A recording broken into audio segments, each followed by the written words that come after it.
Why, yes, it is time for another edition of Time About the Movies.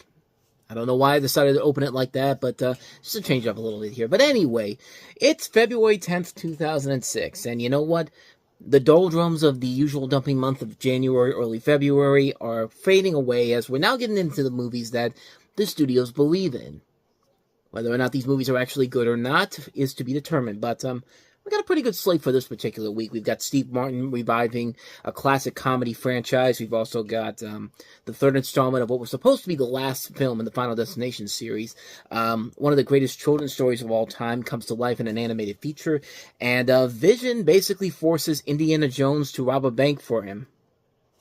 I mean, that's literally what it is. But we'll get to those movies as we go along here. But let's talk about the biggest new release of the weekend, and that is, of course, Steve Martin as Inspector Clouseau in the new remake of The Pink Panther.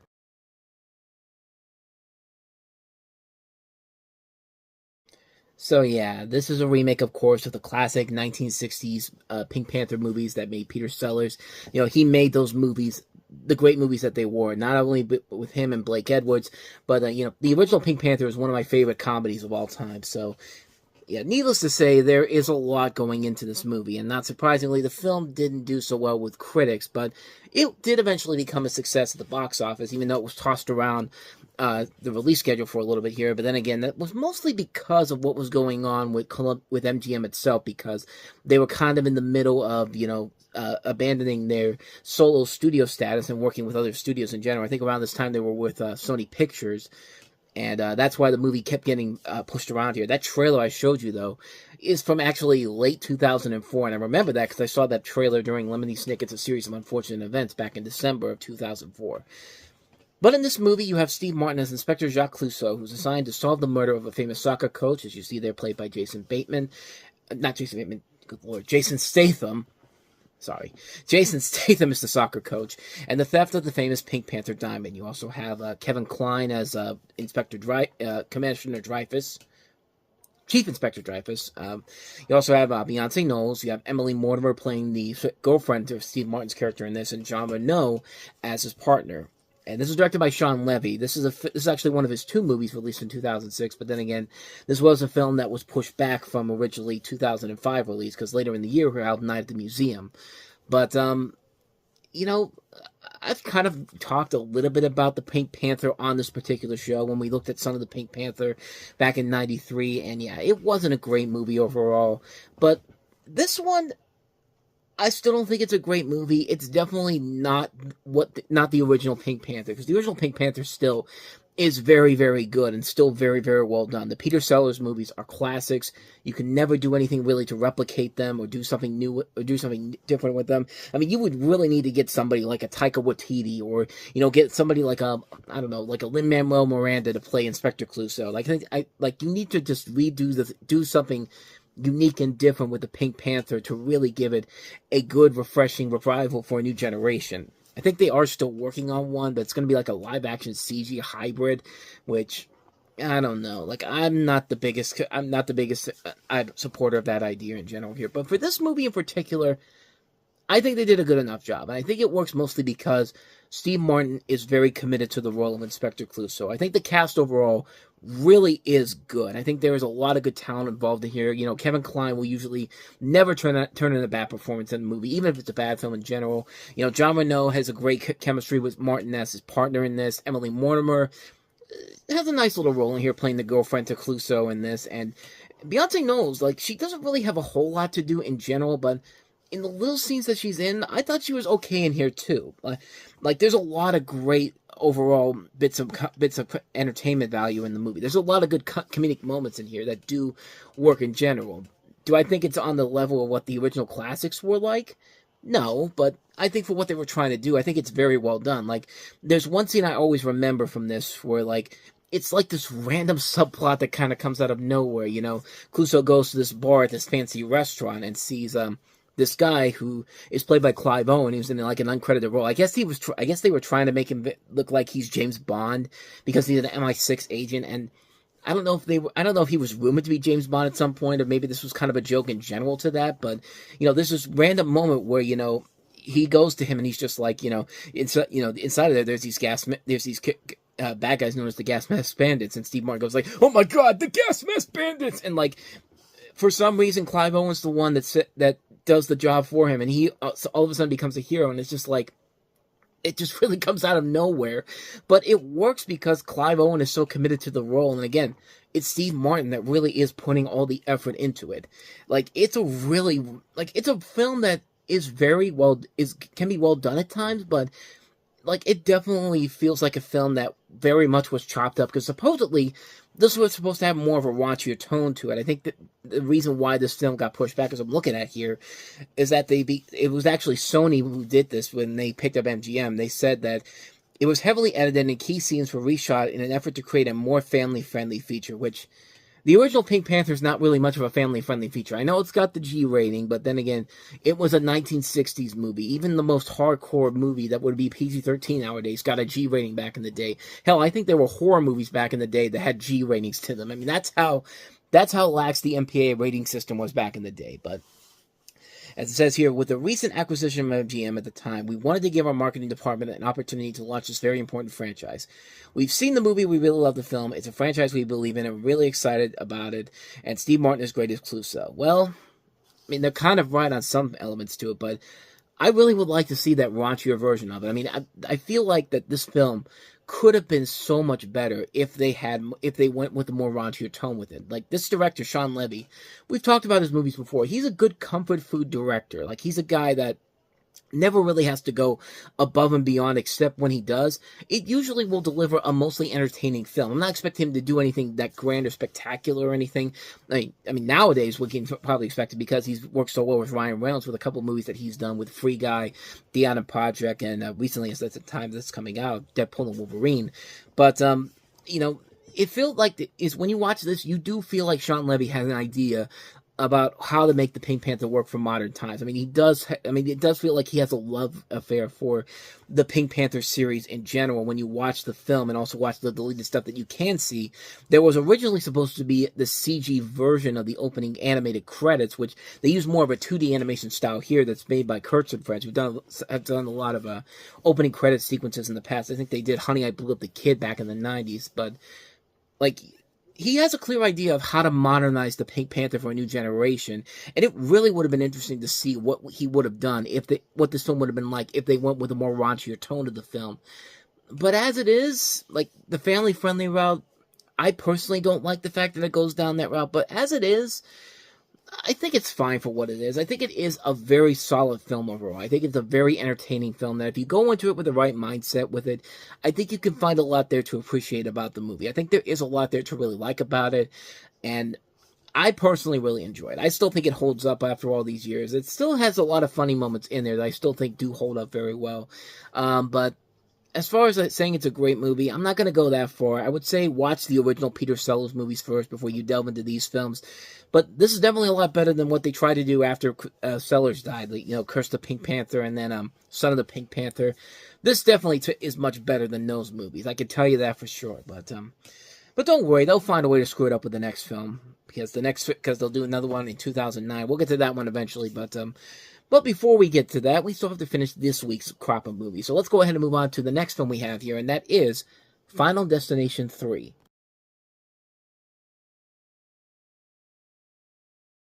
So yeah, the whole idea of setting this up as the final Destination movie, which, it's funny how a Final Destination movie has more than one movie attached to it, and I think I made that joke back in Final Destination 2, but Final Destination 3 was marketed back then as the last Final Destination movie, but of course, that is not the case, because now we've had 2 movies since then, and a sixth one I think is actually already finished and ready to come out at some point. But in this movie, you have Mary Elizabeth Winstead and Ryan Merriman. They're high school graduates. Winstead's character has a premonition that a roller coaster she and her classmates are riding will derail. Although she saves some of them, death begins hunting the survivors. Wendy realizes that photographs she took at the amusement park contain clues about her classmates' deaths, with survivor and friend Kevin. Wendy tries to use this knowledge to save the rest of the survivors of ruined death schemes. The first 2 movies did a pretty good job of making the story make sense, even though a lot of the reasons why the film keeps going would make no sense whatsoever, because once those people get off of what they were supposed to die from, that should take away the idea. That should take away the overall threat. I mean, in the first movie, Devon Sawa's character, of course, is the one who, he sees the premonition that they're going to die on an airplane. Everybody all their friends get off. So that should stop the plane from exploding, and yet somehow it explodes. Kind of like in the second movie too, with the highway scene. Like the girl sees the premonition about the highway, and she gets to the second chance and says and decides to get the hell out of the way. But only this time there is still a casualty to that film. So they do kind of up the ante in this movie. The logic in this movie completely flies out the door because, yeah, she has the premonition about the roller coaster going off in graphic detail, mind you. They get off, and then all of a sudden, the coaster still goes on that collision, and it doesn't make any sense whatsoever why that happens. The logic in this movie just goes all over the place. This movie is notable for the one scene where you have the two, I guess, Paris Hilton, Nicole Richie knockoffs, because that's literally what they look like. They go into the tanning bed, and they get stuck inside the tanning bed. But when you see how the scene plays out, there's like a piece of wood that's holding all this stuff on top of it. Just happens to fall right on the tanning bed, and just conveniently goes right in between the areas where the two girls are inside of there, and that's why they can't get out. Just like, the logic in this movie makes no sense whatsoever. At least in a Nightmare on Elm Street and Friday the 13th movie, there is still somewhat of a logical sense of why these things are happening to these people. But in this movie, logic is completely thrown out the door, and just everything is just set up in the most Rube Goldberg type of way possible. And it gets to a point where it's just like, you're really starting to question the logic in general of what the hell's going on in here. And even at the end of the movie, they literally are just phoning it in, something really bad is about to happen. Like, there's literally scenes where they're setting everything up, and you hear Tony Todd in this movie at the end going like, it's the final stop, and everything is just building up, and then I guess, to the movie's credit, it has kind of a cool twist in the fact that, they set this whole thing up, and you think that she has another premonition. It's just like, okay, she's going to get out of it. But this time, nope, you're not getting out of this one, and that's how the movie ends in general. So, I'll give it that. I'll give it that for having the balls to go down that route in general. But, I mean, it's weird with this movie. I mean, I like it, but I'm not gonna say that the movie is great, mostly because the logic just takes a backseat in this one, and this just definitely is the one that's just like, just accept the kills, and if you don't like them, this isn't your movie, and if you like them, you might enjoy this film.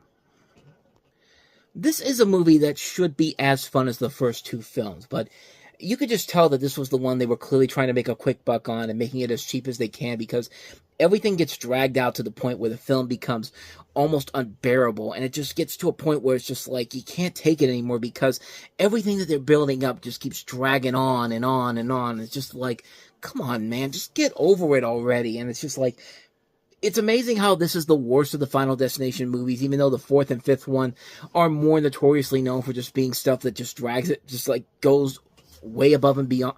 It gets a little bit more ridiculous for its own good, but at least those movies were at least getting straight to the point on how they kill people. But this is the one that really did feel like they were just dragging everything out. It was just like, get on with it, man. Come on.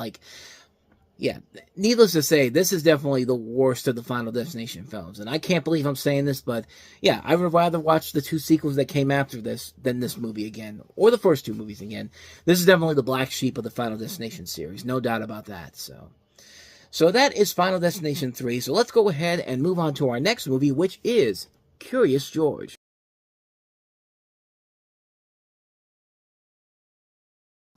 I think, honestly, the most interesting thing about this movie is the fact that this is a straightforward 2D animated feature where Universal really did everything they could to promote this movie and make it a hit, and it worked, sort of. The box office results were not that strong, but then again, most kids' movies in February don't really open up that big in particular. I mean, you really need a really big new movie to open up around this time to get kids really invested to come to the theater.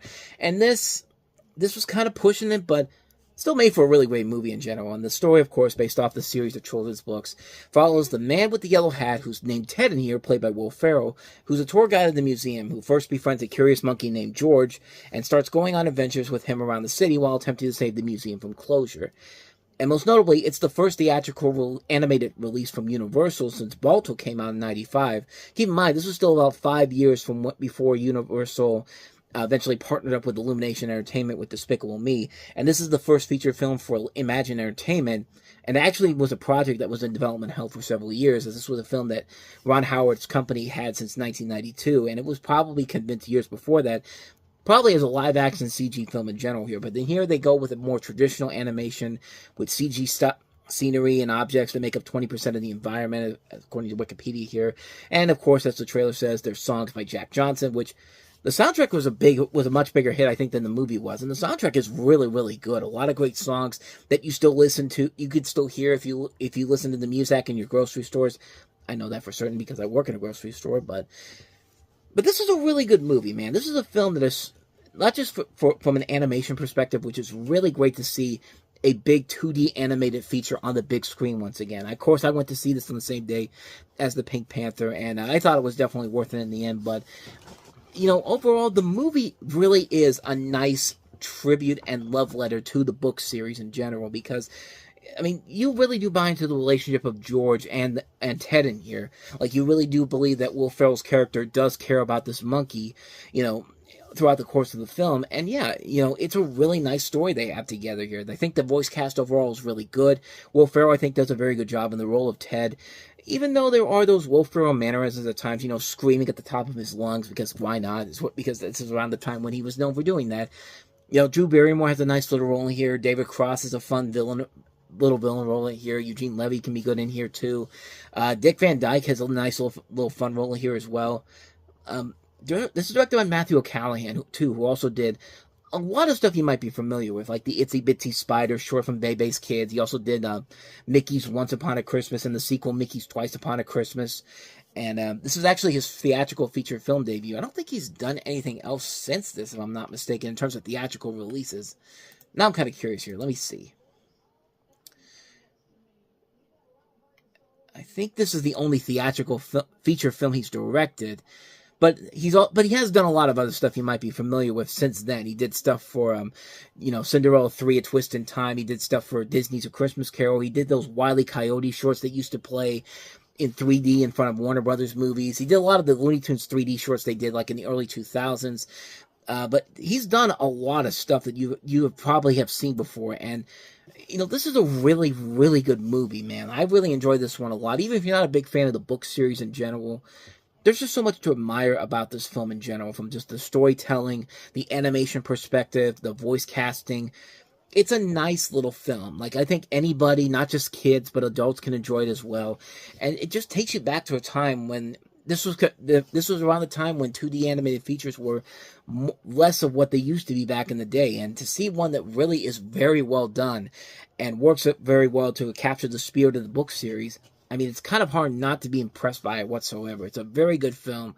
One I can't recommend enough. If you haven't seen Curious George, definitely check it out. It is definitely more than worth a watch. So let's go ahead and move on to our last film we have here, and that is Harrison Ford in Firewall.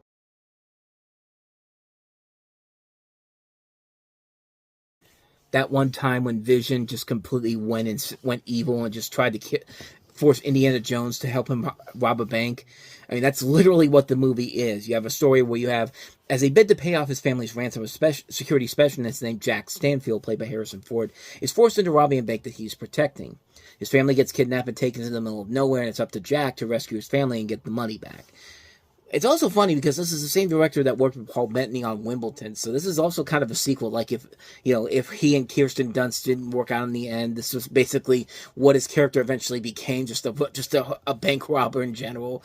And there's a possibility here for something good in this movie, because usually Harrison Ford doesn't make a lot of bad movies, but even for him, this is just pushing it in general. And I mean, there's just nothing of value here in this film. It just really doesn't work out as well as I think they wanted it to. I mean, everybody in here is trying their best, but just the material they have here, the twist in here is not really that engaging. Even the main plot itself is nothing really all that exciting. It's just like, you work in this bank, rob it for me, or else I'm going to kill your family. We got a plot for a movie. Let's do it. And yeah, it just didn't work for me. And some people have compared it to James Bond too. can kind of see it, and yeah, it does feel like a film that it's just a film that's trying to be so many different things, and yet it can't figure out the one thing it wants to be in general, and it just falls apart way too quickly for me to get invested in whatsoever. This was definitely a major disappointment when it came out. I was really looking forward to it, and when I finally got to see it, it was just kind of like, yeah, this isn't working for me. So a hard pass on Firewall, unfortunately.